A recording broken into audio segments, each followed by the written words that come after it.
Listo, guía. Pues miren, estoy de lujo porque invité al padre Salvador Rojas para que me acompañara ahorita en estos minutos, porque sé que vas a dar misa, padre, en tiempos extras. En tiempos extras del libro de la historia de la Iglesia Católica de Ricardo Bendaña. ¿Y sabrá algo el padre Sexto? No, bueno, todo. Porque mira, padre, te invité a este banquete de la historia Qué del hermoso católico. se oyó eso, muy bien. Después del banquete de hace ¿sabes ratito. por qué? Porque este libro nos debe dar algo que es importante, la memoria agradecida. A ver, ¿qué es para mí la memoria agradecida? Es ser unas personas que damos gracias por todo lo que ha pasado en más de 2000 años. Hemos hablado de muchos libros aquí, pero hablar de la historia de la Iglesia Católica es hablar a más de 2000 años.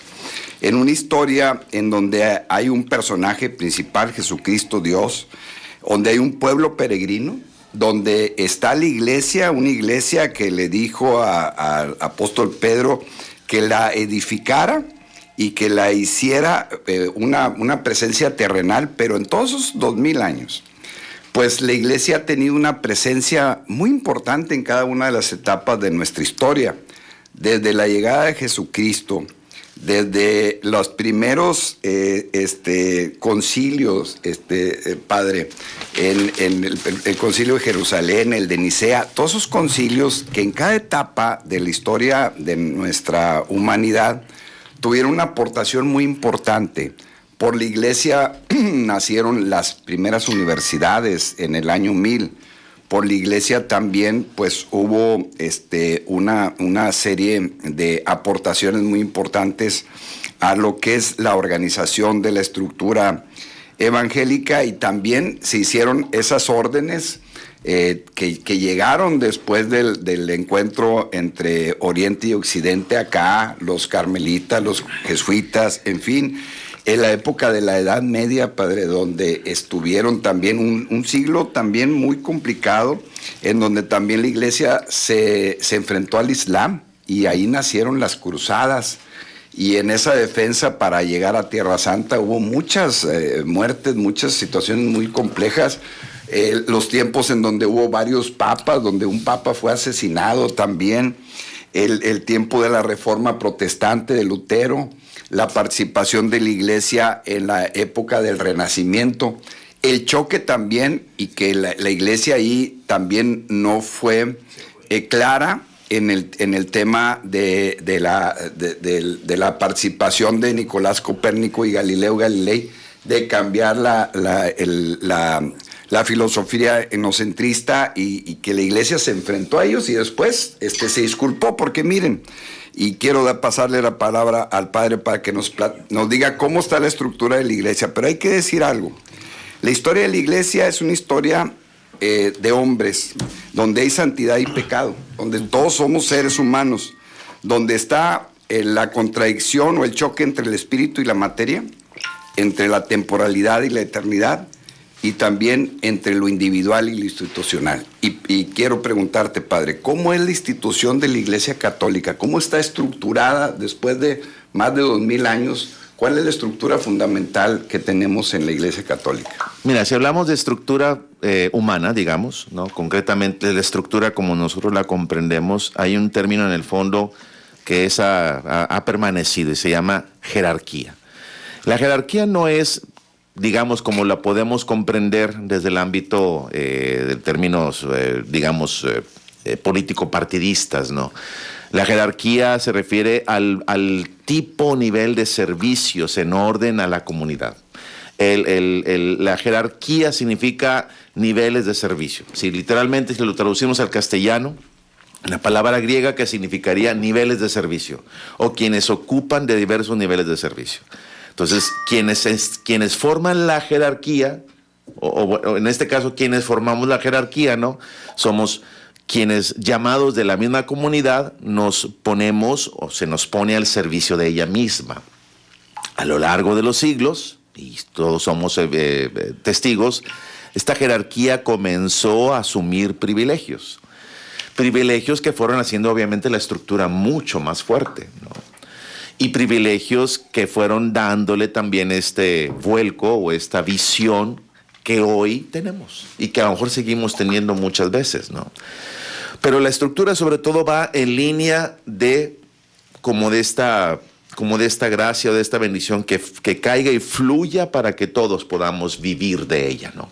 Digamos que la estructura fundamental que todavía se vivía hasta antes del Concilio Vaticano II era esta, ¿no? La famosa estructura piramidal.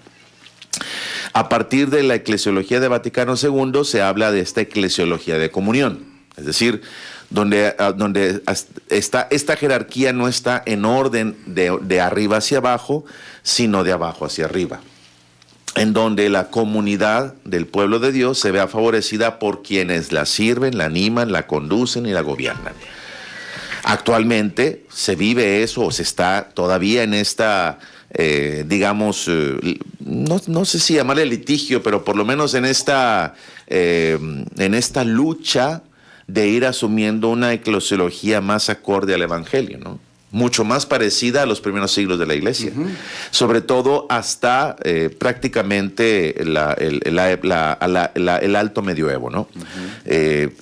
Nada menos ahora, durante estos días, recordamos los 1700 años del Concilio de Nicea. Sí, exactamente. Cuando se encontró 325, noviembre del 325, León XIV se encuentra con Bartolomé I, los dos, uno patriarca ecuménico que habita en Constantinopla, esta ciudad histórica de Bizancio, hoy Estambul, y el Papa de Roma, ¿no? Claro. Y los dos profesan la fe que quieras que no, hizo romper una estructura de división, que ya se había roto desde Pablo VI. Y empezó el ecumenismo, digamos. A partir de Pablo VI y de Atenágoras, que era el anterior, se comenzó este diálogo ecuménico.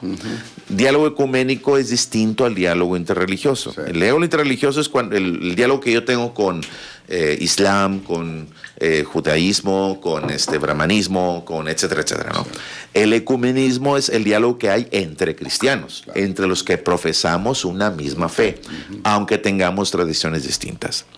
Volviendo a la estructura garantiza o ha garantizado que este modelo eclesial que se propone en el Evangelio y que se ha venido desarrollando después o a partir de que Roma reconoce la libertad religiosa, ¿no? En el año 313, ¿sí? Y que con esta libertad religiosa da cabida... Constantino, ¿no? Con Constantino. El emperador es el que le da esa parte y le da la libertad a que la iglesia se pueda organizar, estructurar sin persecución. Sin persecución. Que esa es y funciona el Estado con la iglesia. ¿Sabes por qué?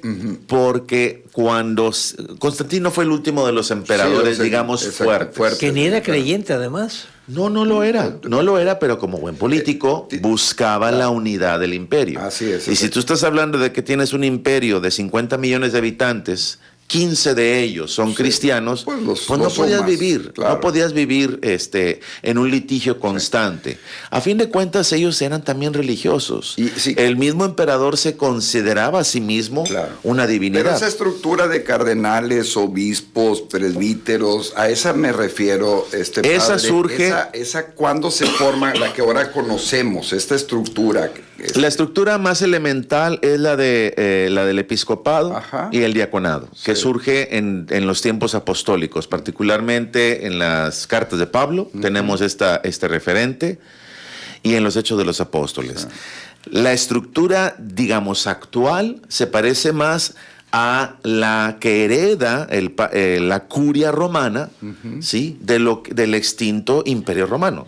¿Sí? Todo este concepto del Senado romano se convirtió luego en lo que fueron los cardenales, o lo que son los cardenales. Concilio cardenalicio que... Cuando Roma imperial como estructura comienza a desaparecer, ¿sí? El Papa es quien asume de alguna manera el lugar del emperador, porque recuerden que Roma era una ciudad imperio. Sí, así es. ¿Sí? Todo lo que sucedía fuera de Roma era como lo que sucedía en el patio. Claro, es correcto. Sí, lo que sucedía en Roma afectaba a todos. Claro. Por tanto, el Papa de Roma, que fue el que perseveró porque cayó el Imperio Romano de Occidente, porque porque el interés político se fue del otro lado del Adriático, allá en la actual Turquía, en Constantinopla. Sí, sí, sí. Pues el Papa de Roma quedó como si fuera el alcalde de la ciudad, El ¿no? alcalde de la ciudad, exacto. El benefactor de la ciudad. Y no siempre estuvo ahí, porque también se movió a Francia en otras épocas. Sí, siglos después. Sí, esto fue siglos después. Y te acuerdas en la época del siglo XIX, cuando Napoleón obligó a que se hiciera la unción del Papa en Francia. Sí. Y que quería que le pusieran la corona a él. O sea, para que veamos esta estructura, cómo a veces se ha movido por cuestiones políticas. Y sobre todo porque recordemos que la mayor parte de la historia de la Iglesia se ha llevado en Europa. Sí, sí. O sea, Europa ha sido el punto neurálgico de la historia de la Iglesia, al menos en 18 siglos. A ver, por la Iglesia Católica, Polonia, Lituania, Estonia, la propia Rusia, padre, nacieron de la Iglesia Católica. Claro. O sea, eso creo que no hay ningún país, no hay ningún país europeo que no haya brotado así es. de una, al menos, cultura cristiana. Es correcto, ¿sí? así es. Y que es lo que hoy también muchos expositores, ¿no?, hablan o defienden pues de los actuales valores, claro, ¿no?, cristianos. Y tanto que también Europa. La Iglesia en un momento le da el poder, ya en la época del encuentro entre dos mundos, a Portugal y a España. El Papa le dice: ustedes repártanse también los bienes del Nuevo Mundo, porque ellos son los que se ven hecho a la mar. Se los encomienda, a fin de cuentas. Se los encomienda, exactamente. Más allá de la tarea colonizadora, sí, o conquistadora, etcétera, etcétera,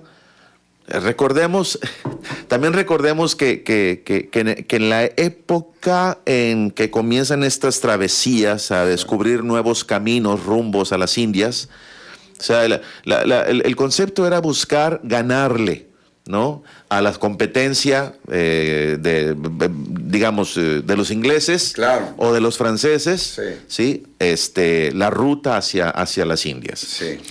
¿Por qué? Porque la ruta por tierra estaba dominada por el mundo sarraceno y por el Islam, etcétera, etcétera. Cuando vienen estas nuevas tierras, en tiempos de los reyes católicos, nombrados en su tiempo por Alejandro VI, español, sí, pues obviamente le iba a dar todas las ventajas a su patria, claro, ¿no? Claro. Y gracias a esa expansión, digamos, no llamémosla colonizadora, pero sí de búsqueda de nuevos caminos, de nuevos mundos, el concepto de ciudad de Dios, que existía también en ese tiempo, sí, se buscaba de San Agustín, se buscaba también establecer aquí en América. Claro, a ver, padre, y otra, así como dices que prácticamente todos los países de Europa, nación de la Iglesia Católica, los países y ciudades de América Latina y de México, cuánta influencia tuvieron de la Iglesia Católica con todas las misiones de jesuitas, de dominicos, de carmelitas, todos los que llegaron en ese tiempo. Pues fue lo único bueno que nos trajo España. Ahí está, por eso, a eso me refiero, porque también el patrimonio edificado de lo que es la Iglesia Católica, todas estas iglesias tan bonitas que tenemos en Puebla, en Oaxaca, en la Ciudad de México, en todo, fue precisamente una mira, a fin de cuentas fuimos receptores de una cultura. Sí. Fuimos receptores de una forma de ver el mundo. Fuimos receptores de una forma de construir la civilización, ¿no? Sí. Y aquí había también su forma cosmogónica, ¿no? Independientemente de toda esta, digamos, unión, fusión, etcétera, etcétera, yo creo que incluso la historia de la Iglesia Católica en México también tiene un capítulo aparte, ¿no?, a la historia de la Iglesia Universal. Ciertamente el libro que presentas es de un guatemalteco, ¿no? Es un jesuita guatemalteco que tiene esta visión desde América, sin duda, y que digamos, el aporte que hace este libro es que tiene una forma muy, no quiero decir simple, pero sencilla elemental como para presentar todo el recorrido. Sí. ¿Sí? Pero fíjate, padre, eso que fue diferente el comportamiento aquí en América, porque las condiciones eran diferentes. Todos esos clérigos que vienen con un espíritu de bondad, etcétera, y ven las injusticias, los abusos, Sí, las sí, sí, crueldades, sí, sí, sí. lógico, se convirtieron en sus defensores y buscaban la manera de apoyarlos. Entonces yo creo que lo mejor que pasó de lo que trajo España a México fueron los clérigos, que defendieron mucho a los indígenas. O concretamente el Evangelio, ¿no? Porque también hubo, no lo dudo, ¿verdad? Llegamos a ver clérigos o ministros que... Con abusos y con abusos, prepotencias, ¿no? claro, exactamente. Bueno, sí, hasta la fecha. Bueno, sí. Digo, hay quienes recuerdan con mucha elocuencia a Bartolomé de las Casas, ¿no? Sí. Sí. Pero hay quienes no lo recuerdan muy bien, Sí, ¿no? así es. Depende desde qué lado se vea digamos, la perspectiva que historia tenga, o la sí. perspectiva. Y muchos, por ejemplo, incluso laicos, ¿no? Como Vasco de Quiroga, era un laico, ¿sí? Lo llegaron a llamar padre. Sí. ¿Por qué? Porque fue un hombre que vivía como los franciscanos, que vivía como los religiosos que llegaron al Evangelio, pero él era un laico, era un abogado, Exacto. ¿no? Y llegó, estaba tan convencido de este concepto de la ciudad de Dios Sí. que existía en ese tiempo, ¿sí? De establecer eso, Claro. un nuevo mundo, porque también estaban convencidos de que lo que vivían en España, o mejor dicho, lo que vivían en Castilla, o lo que vivían en Aragón, o lo que Cataluña. vivían en lo que era la península ibérica, o lo que vivían en Europa, ya era necesario hacerlo de algo nuevo. Nuevo, O sea, exactamente. de que llegaron muchos hombres y mujeres con una visión de mundo nuevo, seguramente, y los que se vinieron para acá no nada más eran porque buscaban riquezas, era porque de alguna manera no tampoco Sí, era una comulgaban cuestión con la misionera visión, también, exacto. no comulgaban tampoco con la visión del mundo Sí, que se así vivía es. en ese momento. Sí, ¿no? exactamente. No, y es que España era Y- terrible en ese momento. Y bueno, también tenemos que entender que todos ellos tenían ese choque entre con el tema filosófico, con el tema, y me tengo que referir a 1225 a Santo Tomás de Aquino, con la Suma Teológica, padre, en donde él pues distinguía entre la esencia y la existencia, es lo que nos quería siempre decir, entre lo universal y lo particular. Y también él afirmaba que la superioridad era la teología sobre la filosofía, que yo creo que ese es el gran choque de la iglesia en ese sentido. Y decía que lo propio del ser, lo que tenemos nosotros es la unidad, la verdad y la bondad.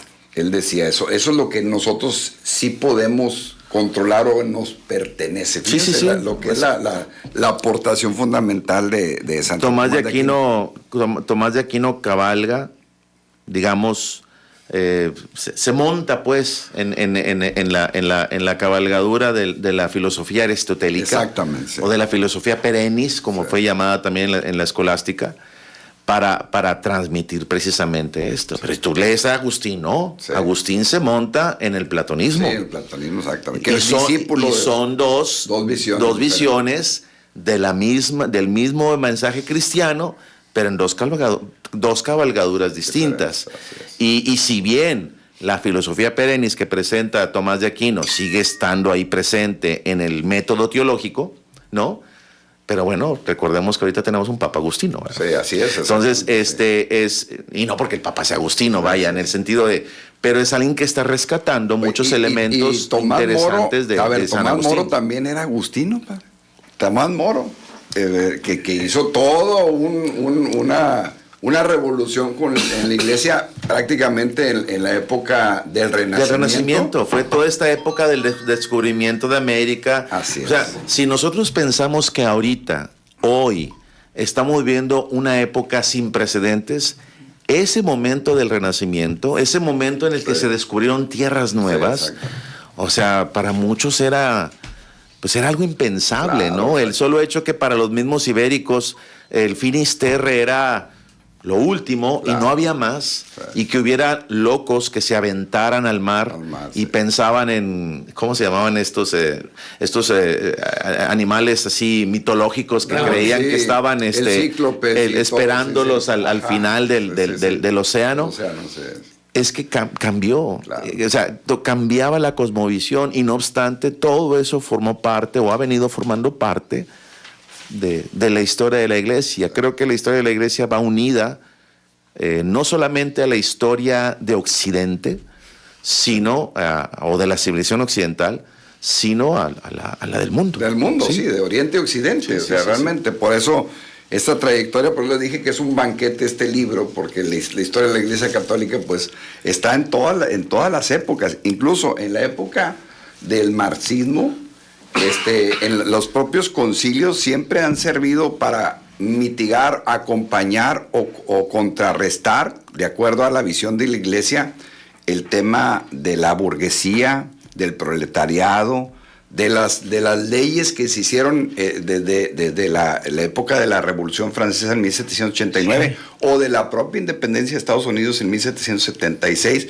O sea, la Iglesia ha hecho estos concilios precisamente para acompañar, contrastar, resaltar o señalar algunas cosas que a la visión de la fe, los seres humanos o la Iglesia Católica debemos de reflexionar en eso. Por eso, por los concilios puedes entender toda la historia de la Iglesia Católica, y luego también los jubileos, padre, que también lo platicamos, ¿no? Que se hacen cada 25 o 50 años, que es esta forma de tener una identidad de la Iglesia, que empezaron en el año 1295. Comenzaron siendo cada 50 años. Exacto, cada 50 años y ha cambiado a 25. Como una forma de identidad, que eso también es parte de la historia de la Iglesia Católica que prevalece, y han sido esas reuniones multitudinarias que se han hecho durante, pues ya más de 1000 años prácticamente. Fíjate que algo que los jubileos han querido traer, porque no quiero decir que lo han traído, lo han realizado. Siempre el mensaje de cada jubileo es volver a empezar. Sí, exacto. Volver a empezar. Pero es eso, ¿no? Simplemente queda ahí como un mero deseo. Sí. Y como las expresiones del Papa ahora en Navidad, del deseo de paz y el deseo de paz, y casi el grito que lanza ahora en la bendición Urbi et Orbi del 25 de diciembre, tregua, ¿no? Paren, hagan tregua, o sea... Y así lo hicieron también en la Primera y Segunda Guerra Mundial. Sí. Pasó también en esas épocas, y también cada vez que... el encuentro o la desintegración de la URSS, también, que fue la Iglesia, Juan Pablo II estuvo muy presente y protagonista en esa parte, en la caída del muro de Berlín en 1989. En fin, en cada época la Iglesia Católica, padre, ha sido protagonista, antagonista, también antagonista, si hay que decirlo, de la ciencia, de la política y todo, pero en todo, para entender la historia universal, y con eso termino, es entender la historia de la Iglesia Católica. La verdad, padre, un banquete este libro. Gracias por la invitación. Y gracias a ti. Sé que tienes ahorita misa, así que ya no quiero extenderme más. Un banquete con un postre de primera con el padre. Qué bárbaro. Muchas gracias, Salvador. Muchas gracias, padre. Gracias. Feliz domingo. Gracias, Miguel. Felicidades. Bien.